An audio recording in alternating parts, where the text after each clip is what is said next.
Nah, kalau taranya yang memilih dan dia terima, ya kalau taranya maju jangan marah, gitu aja prinsipnya, teman-teman sekalian. Betul ya? Itu yang harus dijaga. Ada 10 tadi. Ya, yang saya highlight yang nomor 1, complex problem solving. Karena teman-teman, inilah yang membuat Anda itu bisa akan selalu terpakai sampai kapanpun. Karena memecahkan masalah. Di era sekarang ini, yang dicari itu bukan membuat masalah, tapi Anda harus bisa memecahkan masalah. Betul, betul. Setuju ya?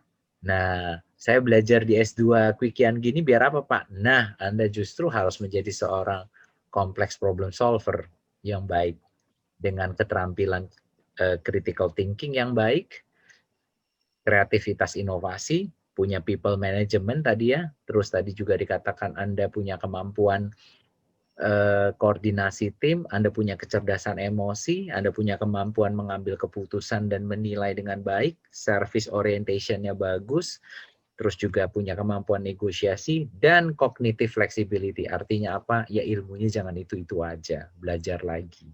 Betul teman-teman? Maka bersyukur nih, ya thanks to Pak Said nih ya, memanggil banyak praktisi dari berbagai aspek pengetahuan. Tujuannya apa teman-teman? Supaya Anda punya cognitive flexibility. Sebenarnya kan itu. Ya.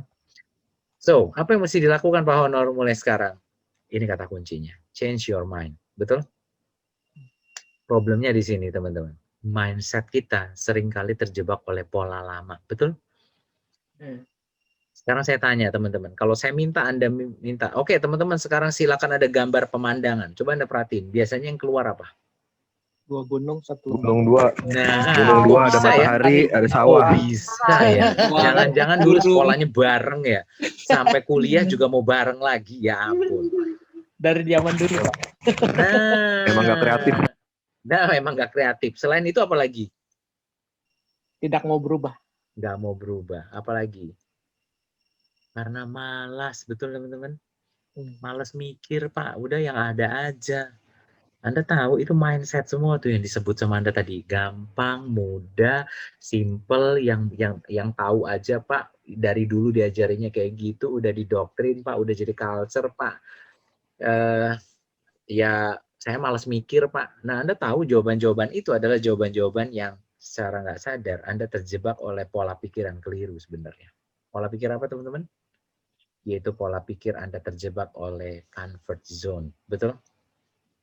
Bermain di zona nyaman. Anda harus tahu, teman-teman, di era COVID sekarang seperti pandemi ini, ada begitu banyak orang yang merasa menjadi korban ketidakadilan dari COVID. Nggak berani ngomong ketidakadilan dari pemerintah gitu kan ya. Karena semua orang ngalamin gitu kan.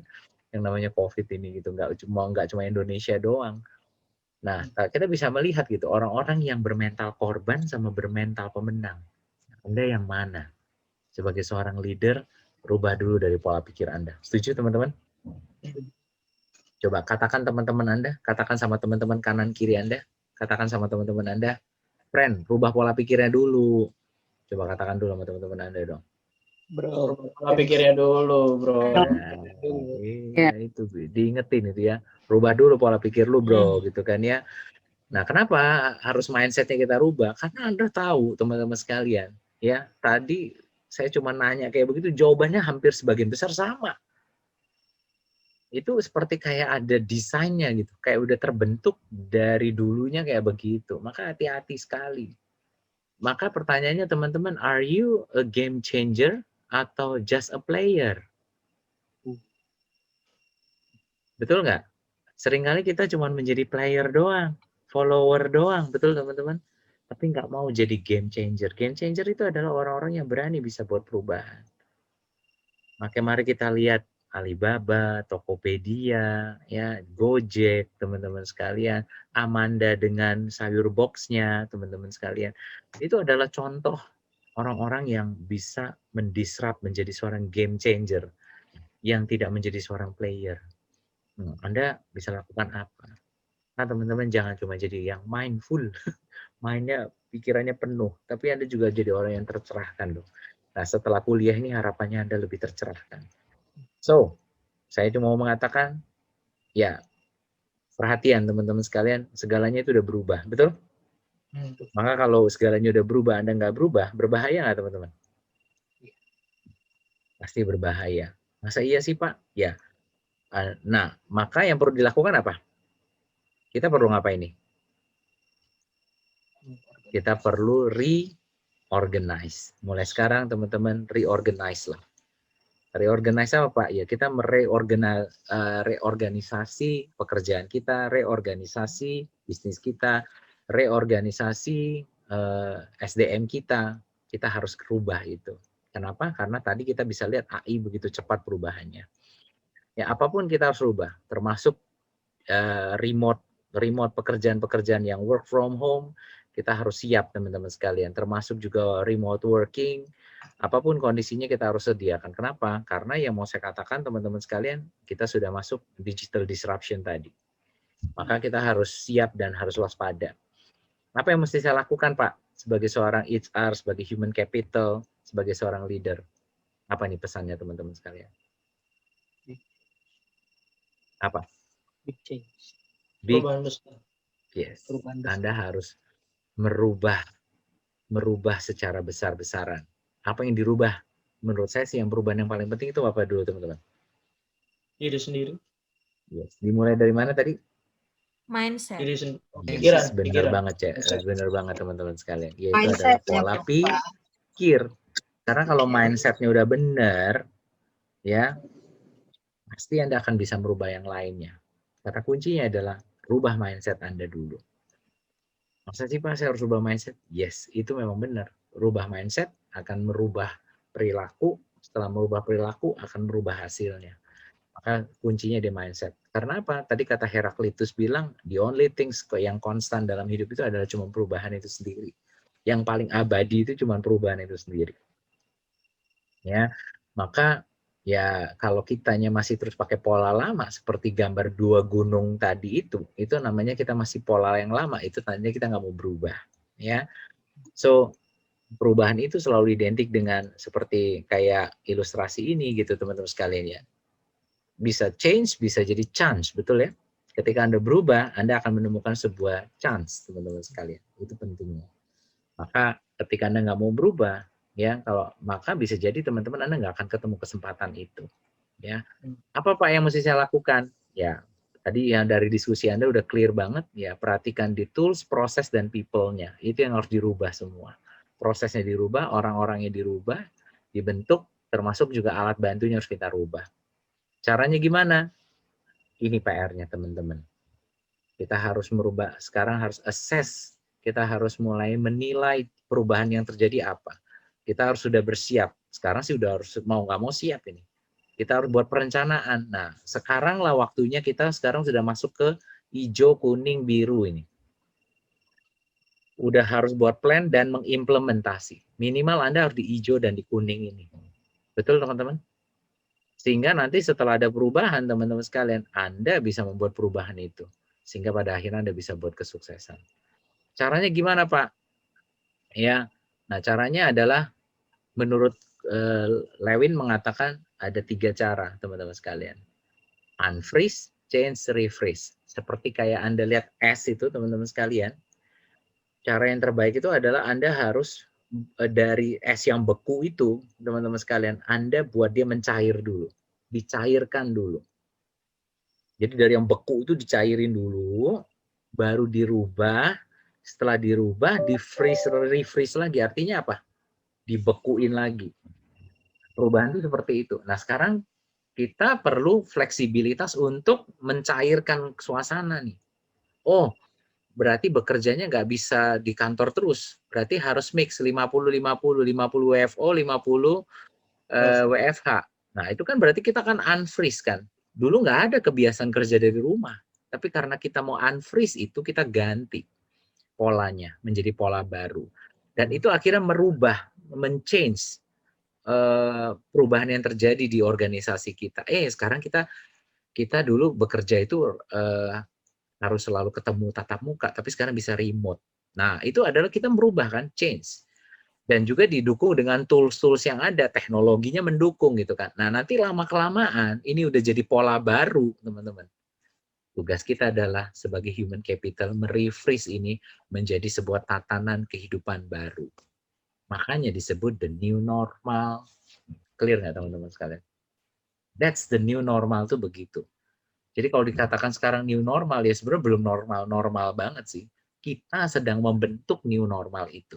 Di setiap organisasi punya caranya sendiri untuk menemukan new normal itu. Ya. Nah, maka pesannya si Kobler, dia mengatakan bahwa yang curve ini, teman-teman sekalian, kita lihat, ini yang terjadi di lingkungan kita saat ini yang terjadi kayak begini. Betul ya? Lihat, orang awal waktu ketika ada data yang mengatakan, wow, COVID terjadi pandemi. Orang menolak. Ya, menolak gitu kan ya, terus mulai menyadari gitu kan ya, wah ternyata memang benar ada COVID. Dan akhirnya udah masuk 2 bulan, orang marah besar. Gue nggak suka nih di lockdown segala macam gitu kan ya. Tapi mau nggak mau memang harus begitu, nggak bisa enggak. Pada bandel semua, akhirnya naik lagi gitu kan ya. Maka nggak ada pilihan lain gitu teman-teman sekalian. Terus karena sekarang udah masuk 6 bulan, 9 bulan, akhirnya orang terima juga nggak? Terima juga nggak Yefta? Pak Joko, teman-teman. Terima juga. Letting go. Ya kan, ya udah pokoknya terima aja. Ya bener nggak, letting go, nggak ada pilihan lain. Anda perhatiin orang-orang yang bisa letting go, bisa accept, itu justru mereka yang akhirnya bisa mulai naik pelan-pelan. Nah, yang paling sedih adalah banyak orang yang masih ada di sini nih. Dia bilang katanya begini, gue percaya COVID ini pasti akan berlalu sebentar lagi. Dia masih tunggu aja teman-teman sekalian. Tapi ternyata nggak berlalu-berlalu juga. Kasian kan? Orang udah pada lari, dia masih kayak begitu aja teman-teman sekalian. Ketinggalan jauh. Betul ya Pak Efta ya? Benar. Dan tuh banyak loh orang kayak begitu. Coba Anda lihat deh lingkungan sekitaran Anda. Yang masih kangen sama, duh, kok kangen banget loh yang kayak dulu itu ya. Dia jadi guru sejarah ya. Terus akhirnya curhat di sosmed gitu kan, ya marah-marah gitu kan. Sayang banget. Nah di organisasi dikatakan teman-teman, biasanya memang tahapnya itu orang akan shock, frustasi ya, denial, dan masih depresi. Ini kan sebenarnya yang terjadi saat ini nih, orang pada depresi semua. Stres berat karena yang depresi itu makanya akhirnya sampai perusahaannya mem-PHK orang. Kenapa? Karena udah nggak ada kekuatan keuangan lagi.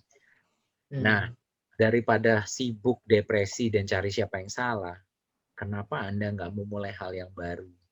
Bereksperimen, mencoba shifting dari offline ke online, jualan yang online ke dari offline ke online, semua dilakukan itu. Dan Anda perhatiin, pelan-pelan orang mulai bangkit. Memang nggak ada yang bilang langsung tiba-tiba langsung zet gitu, enggak. Tapi ketika orang mau mencoba bereksperimen, lama-kelamaan kepercayaan diri dia akan muncul, karena di sini ada emotional support, eksperimen, dan akhirnya orang akan mulai naik, sampai akhirnya di satu titik orang bisa terintegrasi dengan baik. Nah, saya mau ingetin sama teman-teman, dan saya mau bertanya dulu sebelum saya jawab. Kita saat ini ada di fase yang mana nih? Kalau kurva ini ngelihat. Yang mana teman-teman? Di decision. Yang mana? Decision. Yang di sini saat ini kita ada di mana nih? Kalau yang kita lagi kuliah decision, Pak. Decision. Oke. Enggak, kalau Anda lihat di lingkungan sekitar kita? Depresi. Depression. Ada frustration juga. Mayoritas depression. Ya. Mayoritas di sini ya. Saat ini nih banyak terjadi. Ada juga yang masih di sini nih. Frustration juga ada. Ada juga yang di sini sih. Ini yang parah banget sih ini. Ya, shocknya masih lama banget itu ya. Nah, teman-teman, Anda yang hari ini sudah belajar, saya mau ajak Anda gasnya agak dikencangin dikit injeknya. Betul teman-teman? Artinya apa Pak Honor? Ya belajarnya harus makin kencang dan cepat teman-teman sekalian. Supaya Anda apa? Supaya Anda sampai masuk di tahap di mana akhirnya Anda bisa membuat keputusan, saya akhirnya akan terus lanjut atau enggak, saya buat usaha baru atau gimana gitu loh. Sehingga Anda bisa memutuskan. Saya dulu sempat berpikiran, aduh, saya nggak mau nih masuk kelas online. Tapi karena online ini saya udah terbiasa dari sebelum pandemi, saya udah baik-baik aja sebenarnya kelas online gitu loh. Cuman kelas training saya belum terlalu banyak yang shifting ke online. Tapi saya coba pindahin gitu. Dan ternyata nikmat juga gitu, seru juga. Dan klien-klien saya fine-fine aja, malah menikmati gitu. Dan seru, ternyata tidak kalah serunya. Ya, nah maka teman-teman sekalian, yuk kita sama-sama harus bisa move on. Ya, katakan dong teman-teman kanan kiri atas bawah Anda, katakan friend move on dong, bilang gitu. Bro, move on bro. Move on. Waduh.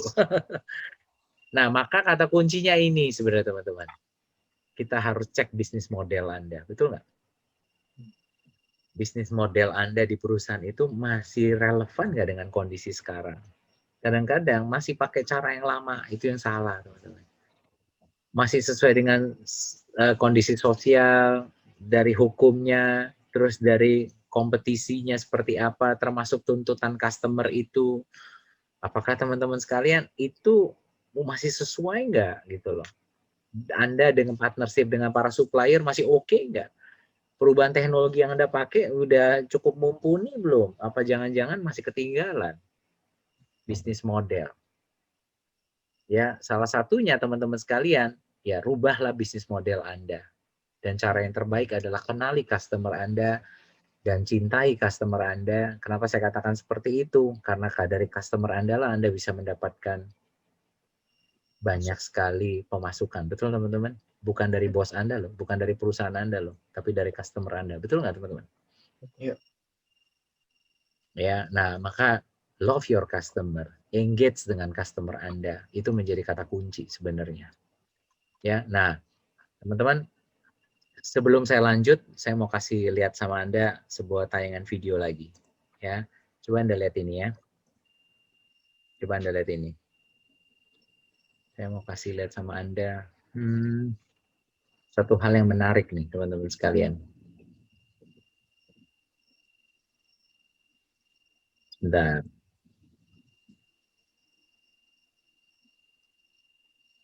Mari kita lihat sama-sama yuk. Ada yang kerja di Microsoft di sini? Siapa nih?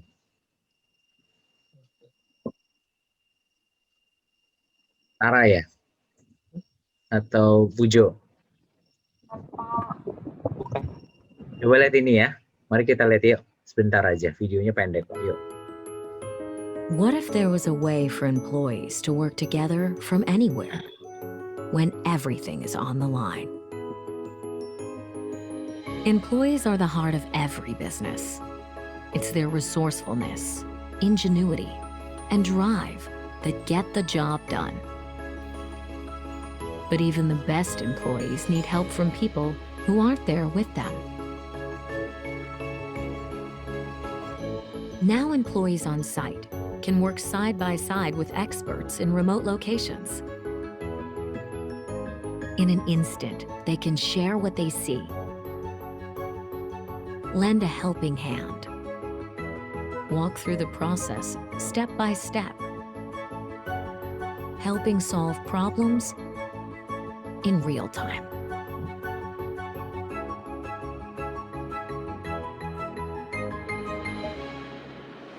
This is a new vision for work. Kita Now sering lihat ini di employees can video, work di film-film smarter ya. and bring in the people they need with Ini just udah a jadi tap. kenyataan teman-teman. They can troubleshoot, repair, and perform with confidence and speed. They can move freely,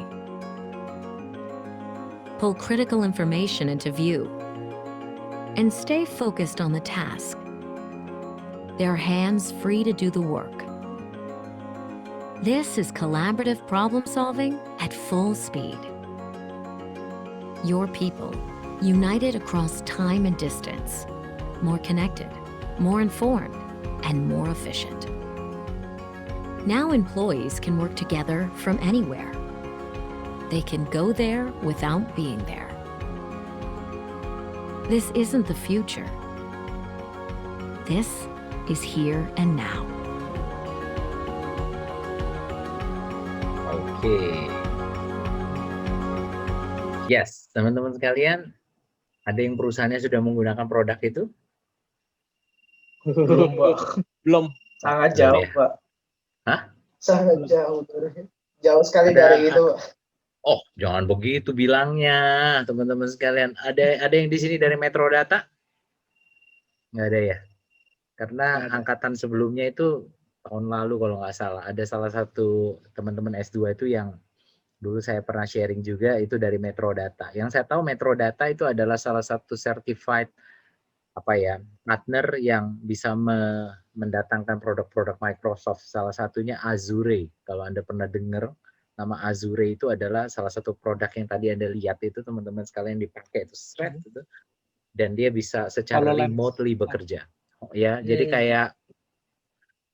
kita bisa menghadirkan Pak Joko itu secara hologram. Wih, keren banget itu ya. Film Dan zaman itu dulu ada satu. Ya di film kan, kita sering lihatnya di film ya. Sekarang itu bukan film lagi, tapi jadi kenyataan, teman-teman sekalian. Keren nggak kira-kira?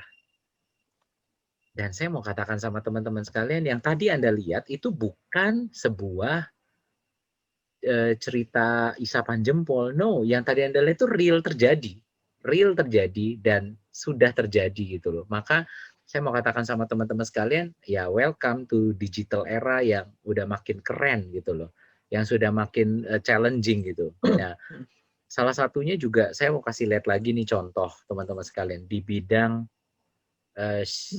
shipping. Apa tuh shipping? Shipping.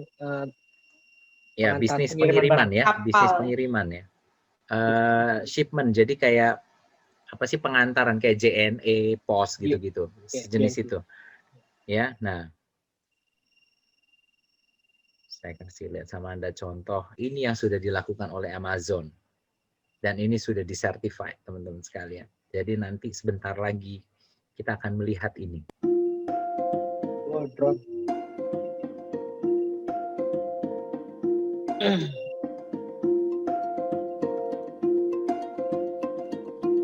Anda bisa bayangin tuh, kurir-kurir itu mungkin akan berkurang nanti.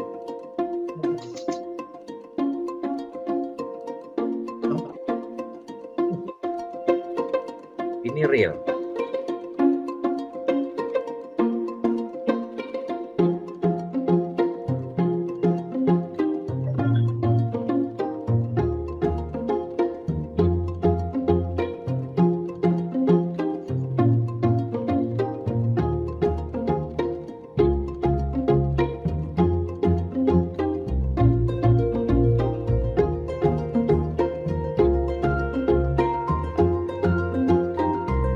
Jadi ini sudah diuji coba dari 2013, dan mereka sekarang udah siap. 2019 sudah di launch, berarti tinggal tunggu masuk Indonesia.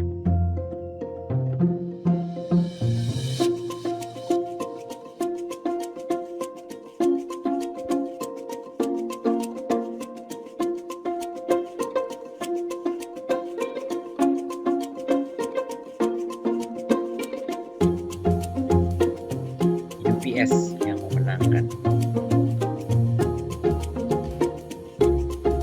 Oke, teman-teman sekalian, itu adalah salah satu contoh bisnis pengiriman yang juga mendisrupt, sehingga kita bisa melihat bagaimana tantangan ke depan itu menjadi begitu luar biasa, teman-teman sekalian. Maka kita harus mulai memikirkan tadi yang seperti saya katakan, teman-teman sekalian, rubah bisnis model kita. Betul, teman-teman?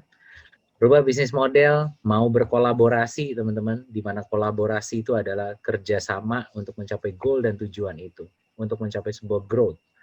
Growth sendiri adalah, ya, perhatikan perubahan organisasi, strategi tadi yang dikatakan oleh teman-teman Anda, visi, teamwork, inovasi, dan teknologi kita juga perlu ada penyesuaian. Dan kata kuncinya adalah satu. Apa ini, teman-teman? Berarti kita butuh apa? Adaptasi. Beradaptasilah dengan perubahan itu. Dan kata kuncinya adaptasi itu adalah adaptability. Kemampuan kita beradaptasi. Di mana itu kalau diambil kata-kata idahnya di sana ada, ya, kita bisa conformability, artinya kita bisa membentuk dengan baik, nge-lead, men-training, menginspirasi, memotivasi. Versatility itu artinya, teman-teman sekalian, Anda harus punya kemampuan cukup banyak, cognitive flexibility ya. Kan ada generalis, spesialis, versatilis. Nah, itu maksudnya versatility. Jadi artinya dia punya kemampuan cukup banyak. Capability, compliance, learn, terus belajar, punya kapasitas bagus, Anda terus mau educate diri Anda, dan plasticity, artinya apa tuh? Ya, ada istilah namanya memory plasticity. Artinya adalah Anda terus meningkatkan muscle memory Anda. Nah, di era COVID ini, teman-teman sekalian, kabar baiknya buat Anda, inilah waktu yang baik untuk Anda relearn, kembali belajar lagi, training diri Anda, motivasi diri Anda, educate diri Anda, relearn lagi. Karena inilah yang bisa menolong Anda untuk bisa survive di masa-masa yang sulit seperti kayak sekarang. Betul, teman-teman? Semoga sharing saya malam hari ini bisa memberi sedikit inspirasi buat Anda dan bermanfaat buat Anda semua. Oke, terima kasih. Silakan teman-teman, Anda boleh follow saya di @stefanushonorus. Nanti kita bisa tetap komunikasi. Oke, saya mungkin masih punya waktu 5 menit buat teman-teman yang kalau mau bertanya, monggo silakan.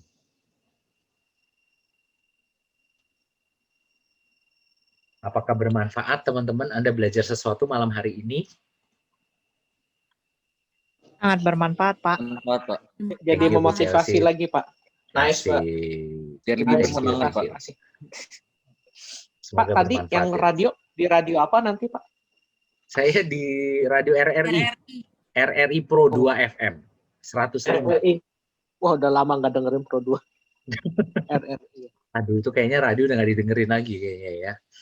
Tapi karena diminta Jarang. bantuan Sebenarnya Pro oleh 3, negara, Pak. Sekarang, Pak. oh Pro 3 ya. Mau dengernya podcast kali sekarang ya, Efta ya? Dengarnya Pro 3. Podcast saya enggak. Oh, podcastnya ya. Kalau Anda dengar Spotify itu kan sebenarnya seru loh. Menurut saya itu bisnis Spotify itu juga, itu juga mendisrupt dunia perlaguan itu. Oh iya, iya. Spotify itu keren banget. Ya, Lumayan, misalkan Pak. Yefta Lumayan. punya koleksi lagu, Yefta kirim ke saya bisa dengerin tuh lagu-lagunya Yefta. Mantep banget nggak coba? Sekotak. Menghindari pembajakan juga kan ya itu. Menghindari Iya, pembajakan. dan menurut saya nice Betul, loh betul. Spotify itu ya Bu Jesslyn ya, dan itu very good lah. Kita bayar itu tujuannya adalah juga supaya tidak terjadi pembajakan dan juga fair lah menurut saya, kita bayar itu Iya, dan tidak hormati- terlalu mahal. Gitu Hormati kan? yang nyiptain gitu. Betul, Pak, izin di luar konteks bisnis nih Pak, selaku boleh. motivator ya Pak. Kami, contohnya saya lah ya Pak, sebagai orang tua dari anak yang masih belum dewasa ataupun masih balita ya Pak, menghadapi kehidupan setelah masa COVID ataupun saat COVID ini, apa sih yang bisa Bapak berikan sebagai semangat apapun wejangan, karena memang bisa dibilang sangat menyita pemikiran dan tenaga ya Pak ya, khususnya untuk kami sebagai orang tua. Kira-kira bagaimana ya Pak pendapat Bapak? Oke, Bu Dameria, kita kasih applause dulu dong ya, ini untuk mama yang luar biasa ya berarti ya. Wih, Mbak Dame. Bu Dame dan teman-teman yang sudah berkeluarga, saya juga mau mengucapkan selamat Hari Guru. Hari ini adalah Hari Guru. Dan guru-guru itu bukan hanya Pak Said, bukan hanya saya, bukan guru-guru Anda di sekolah. Tapi kita harus ucapin selamat buat guru-guru itu ya, orang tua ini sebenarnya jadi guru yang sejati sebenarnya. Betul ya? Dan Bu Dame, Ibu sebenarnya tidak sendirian. Yang Ibu alami itu adalah juga dialami orang-orang tua yang lain juga. Seperti kayak saya dan istri saya khususnya. Kami mengalami bagaimana begitu tough-nya harus menghadapi 3 anak begitu kan ya. Yang dulunya kita nggak ada pemikiran harus ngajarin gitu kan ya. Tapi harus bagaimana mengatur waktu sedemikian rupa untuk mengatur itu supaya bisa menjadi yang terbaik. Nah, kembali lagi. Apa yang mesti dilakukan? Cek kembali Bu, sebenarnya goalnya apa sih di keluarga? Kadang-kadang ada orang yang seringkali melupakan bahwa ya pokoknya saya hanya fokus kerja gitu loh. Tapi ingat bahwa keluarga Anda, anak-anak Anda itu juga adalah aset masa depan, future leaders. Setuju nggak teman-teman? Yang kita harus kembangkan. Dan ini adalah WFH, ini adalah waktu yang terbaik sebenarnya. Anda punya banyak waktu sama anak-anak Anda dan keluarga Anda. Saya justru sangat merekomendasi Bu Dame dan teman-teman, kelolalah waktu WFH itu dengan sebaik-baiknya, supaya Anda memang juga punya cukup waktu dengan anak dan keluarga Anda. Jangan justru yang terjadi adalah WFH nggak jauh beda sama waktu Anda di kantor. Betul ya Pak ya? Cuma bedanya di rumah itu di depan laptop terus gitu kan ya, karena remote melulu gitu kan ya, dari Zoom 1 ke Zoom 2, Zoom 2, Zoom 3. Ya, ini mah nggak ada bedanya. Anda berarti ada yang salah. Yang salahnya apa Bu Dame dan teman-teman? Berarti Anda tidak produktif tuh. Artinya apa? PR-nya adalah Bu, punyalah to-do list, daftar pekerjaan. Ini yang saya juga lakukan setiap hari. Saya harus punya to-do list. Kalau saya sudah selesai, saya akan coret, saya coret gitu. Tujuannya apa? Sehingga saya tahu yang mesti saya lakukan apa. Dan itu bukan hanya daftar pekerjaan loh Bu, tapi juga aktivitas rumah juga masuk. Main sama anak, olahraga, semua Anda tulis gitu loh. Supaya apa? Anda bisa bagi semua waktunya dengan baik. Bu Dame, semoga bermanfaat. To-do list, karena apa? Your family itu adalah number one. Ya, jangan Makasih, sampai Pak. family Anda jadi nomor sekian. Ya. Siap, Pak. Sip. Tepuk tangan dong untuk Bu Dame dong. Yeay. Oke, teman-teman, mohon maaf sekali karena saya harus prepare untuk siaran selanjutnya. Jadi saya nggak bisa lanjut lebih jauh dan teman-teman silakan nanti Anda tetap keep kontak dengan saya, boleh ya? Tadi silakan Anda follow di tadi itu yang silakan teman-teman sekalian Anda follow di @stefanushonorus atau di Anda boleh ketik di WA saya. Kalau sekalian saya tulis di chat aja. Jadi Anda anytime kalau mau kontak saya, kita boleh diskusi, kita boleh belajar satu sama lain. Monggo.